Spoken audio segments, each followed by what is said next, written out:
Style Slicks, a Q&A spotlight on notable Southern style disruptors who made game-changing career moves in fashion, design, art, architecture, music, cinema, sports, and culinary arts. First up, the Atlanta creative scene. Thomas Barnette, keynote and motivational speaker, facilitator, mentor, and musician. Style to me is really an individual preference of what makes you feel confident, what makes you feel like the best of yourself, and you'll probably hear me say that a lot, and really represents your authentic self. It's going to be different for every person, and even as style changes, it can be a little difficult for people to figure out the current trends and how that feels to them and what their personal authentic style might be. So I always tell people, do what makes you feel happy. So personal style to me is all about anything that makes you feel like your best self, whether you like a lot of colors or if you are, like me, very monochromatic sometimes, being in all black. I think it's just a matter of what makes you feel confident and feel confident in that moment, because you can change throughout your life or throughout whatever reason you are getting ready for something. So style is really about just whatever makes you feel confident in yourself. My definition of style with regards to my different careers has definitely changed. It's morphed over the years. And it's interesting that we're talking about that, because when I first entered the workforce after college, after graduating from Georgia Tech, it was wear a suit every day to work. We had to wear a suit. It was a requirement. Even though I worked for an industrial distribution company, it was all about the image of if you were in management, you had to wear a suit. So during the first 5 years of my career, that's how I was dressing. And then but you know, the industry has changed a lot. So much has become casual with regards to people showing up to work. I'm a facilitator for Facebook, and they wear hoodies and jeans to work every day. And even though I am presenting to them, wearing a pair of jeans and a pullover shirt or a button-down shirt is all we're required to wear. We could wear a t-shirt if we wanted to. They don't care. So it's changed so much. So with me, I still like to have my Thomas Barnette edge. I still like to present myself, no matter what I'm doing, with a certain flair, much more of a sleek look, which is one of the reasons why I wear all black, or I like to wear, maybe something that has just a little hint of color sometimes, but not too overpowering. Because a lot of times in my coaching and my facilitating, I want the focus to be on the content that I'm sharing and the energy that I'm giving, not necessarily what I'm wearing. Because sometimes if you wear too much, you are a distraction and people aren't paying attention to what it is that you're saying. So I've definitely tried to pay attention to that in the work that I do in terms of my style and what I wear. Very much what I'm wearing today is something that I would wear if I were making a presentation or facilitating a class. I know that I have experienced success in my careers. When I first started in my degrees in industrial engineering, and when I first started working, I was able to really tap into not only engineering, but people. And I was given an opportunity to create training programs and facilitating programs in order to train people to be better at their jobs. And it was something that I found to be a niche for me.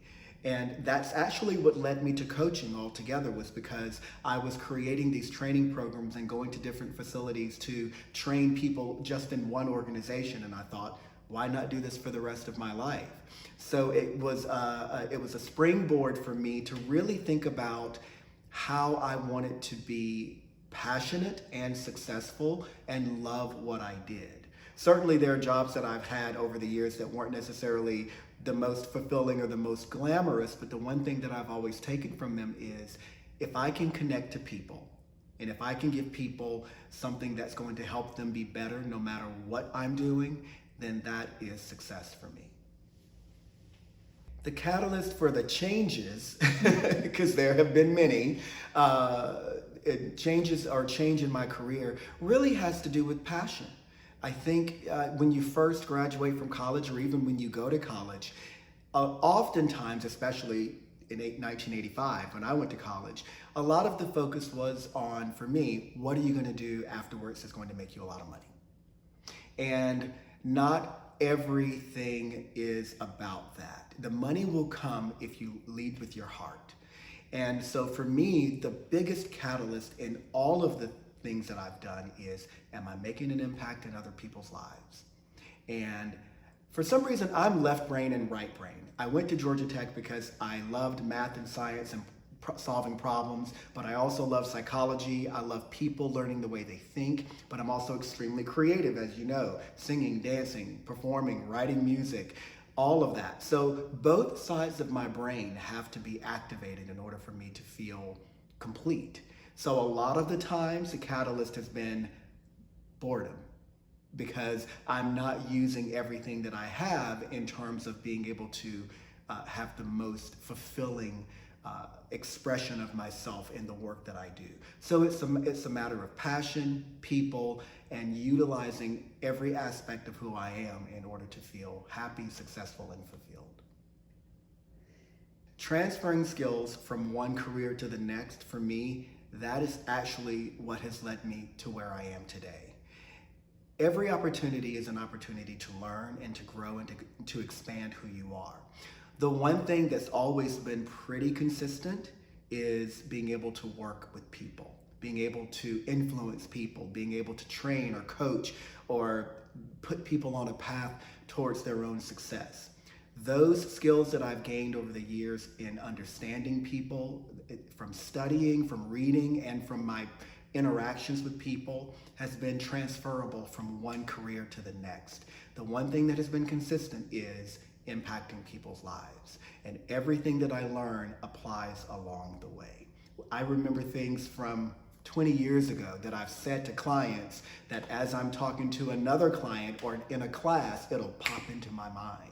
And those stories are still relevant today because they involve humans. That struggle that we all go through, that little bit of insecurity, that desire to be better, it doesn't change. And so those stories and those lessons are still very relevant. My biggest challenge probably was not getting bored, if I'm being honest with you. Like I said earlier, left brain, right brain, both activated is my joy. I love solving problems with people and being creative in the process. So doing multiple things all at the same time is a requirement for me to feel, to be fulfilled. So the biggest challenge was not being afraid to step out and add more things to my life all at the same time. Even when I worked for an industrial distribution company as a director, I was also coaching pageant girls. So I was in this industrial setting and helping girls learn how to walk and how to sing and how to perform and picking wardrobes, and all of it was happening at the same time. So for me, the biggest challenge was not being afraid to just step out and incorporate everything I do. You know, there's this saying, jack of all trades, master of none. Well, that does not apply to me. I am a jack of all trades and I master them all. That's the way I look at it. Fashionable about my brand. What I would say is fashionable about my brand is that it is relatable.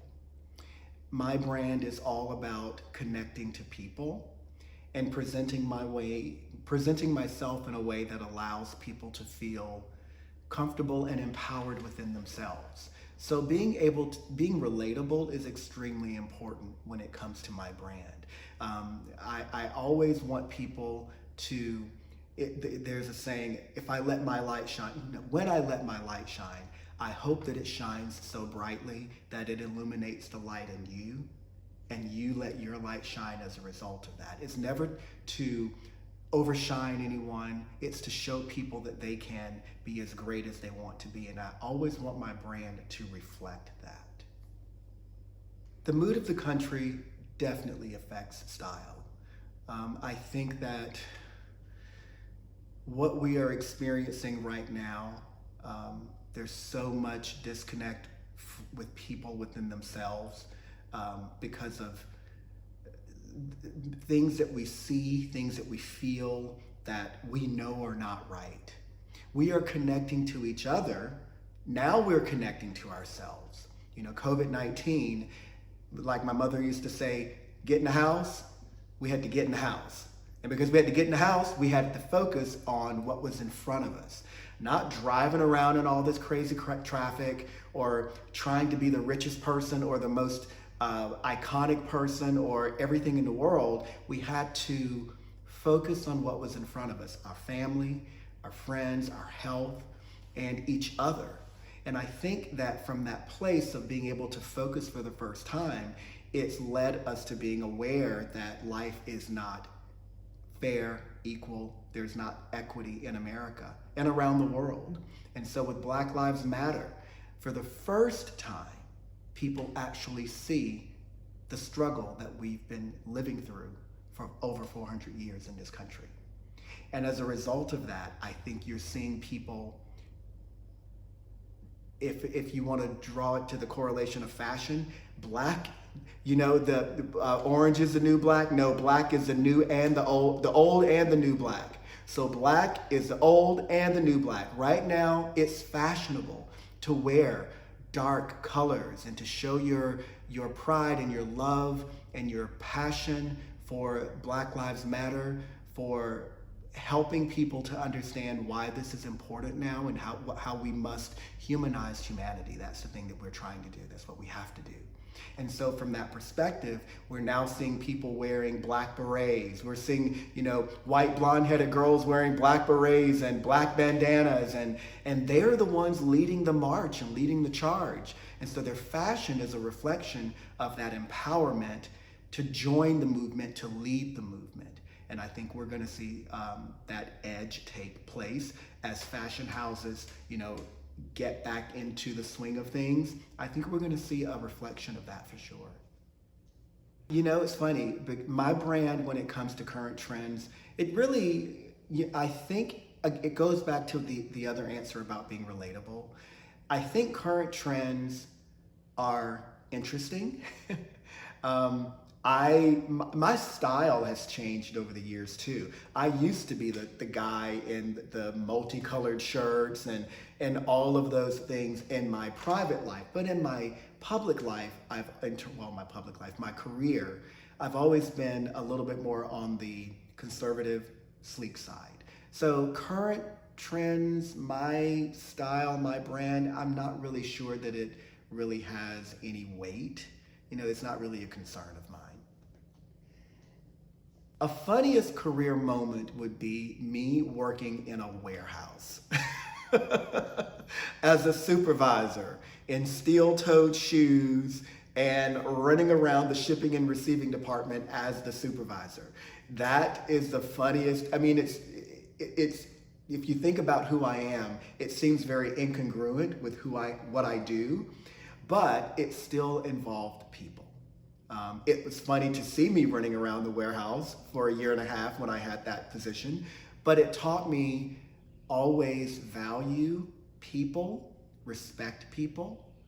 Everyone brings their best effort and their value to any job. It does not matter what it is. If you have to sweep the floors, be the best floor sweeper that there is. If you're packing a box, shipping it out to a customer as we were, then do it the best way that you know how, because actually that is the representation of your company and your brand to that customer, the way it shows up when it's delivered. So they had a huge responsibility, and I saw it as such. So I did learn from it. But it was very funny to see me out in the warehouse in that role, for sure. A biggest failure for me, you know, it's interesting. I don't know that I like that word. It has very negative connotations. But I will say, in life, nothing is ever perfect. It's never going to always go the way that you want it to. So what I do is anytime I do something that didn't go the way that I really wanted to, I will look at it and say, what could I have done better? How much harder could I have worked? How much more effort could I have given it? And in some cases, my best effort was the best that I was going to do at that no matter what. But in a lot of cases, I could have given more. So I look at failures as opportunities to learn, to grow, to expand who you are, to do more research if you need to do that in order to show up and appear and to give your effort in a way that matches your desire. And so I look at it from that standpoint. I know the word exists, and I do agree that people need to experience opportunities where what they wanted to do and what they did not match. That's the way I look at it. So that we don't put so much emphasis on trying to be perfect, because the only perfect being is God. We are imperfect, and we're going to be imperfect until we die. So get over it.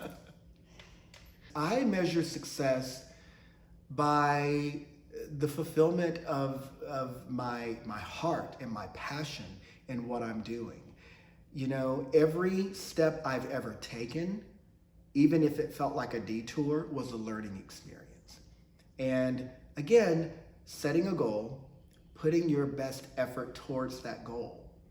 That's what success is. And so it's not about money, it's not about fame, it's about whatever you desire to be the thing that you want to do, working to achieve it and allowing it to manifest in your life. But there are always stages of it. It evolves. And then you evolve, and you may change your mind about what you want to do. Doesn't mean that you weren't successful, and it doesn't mean that your attempt wasn't the best. It just means you're expanding, you're growing. One step in one direction may show you something more that you never thought about before, and you can move into something else because it opened your heart. It created an idea in your mind that you were passionate about that you didn't even know about. So for me, success is always about the journey, the learning, the expanding, the growing, and letting your passion be ignited as you're doing any of those things. I'm doing it. You know, there are some other things I want to do, but in terms of being a keynote speaker, I'm having the opportunity to address people on so many different issues. I love it, and they're reaching back out to me for more information or asking me to be a mentor. I love facilitating classes. I love creating them and facilitating them, because at the end of the day, I know that my job in this life, my calling is to inspire people. I know that's my calling. Whether I'm singing, whether I'm performing, whether I'm facilitating, or whether I'm giving a keynote address, it's about the inspiration to people to share what I know with them and for them to share what they know with me, because it is a two-way street. So, you know, the only other thing, and this might come as a shock to people, there's a name that I want to call myself: Minister of Empathy, Compassion, Wisdom, and Love. So that's what in my mind, that's what I call myself. And so whatever I am doing, that's the core foundation of what has to be a part of my career, my passions, and if I do anything else, it will also be the core foundation of what I do. There's a quote from Abraham Hicks that says, "You never get it done and you never get it wrong. So do it." It is really important that if you have been moved in a direction, you don't get there by mistake. So the answer is do it. You have nothing to lose. We make too much of it. Trust me, I have been up here and I have been down here. And I will tell you something, the only difference between the two was my mindset. When we let go of fear and we realize that even if I'm here, I will get back up here. It will happen. Your mindset, your belief about yourself, your foundation is key to doing that. There's a quote that God gave me years ago: knowing yourself through your faith and your beliefs is your foundation for success. So be very careful of what you believe about yourself. That will be your indicator of how easy it's going to be or how difficult it's going to be. But the journey nonetheless is the journey. So do it.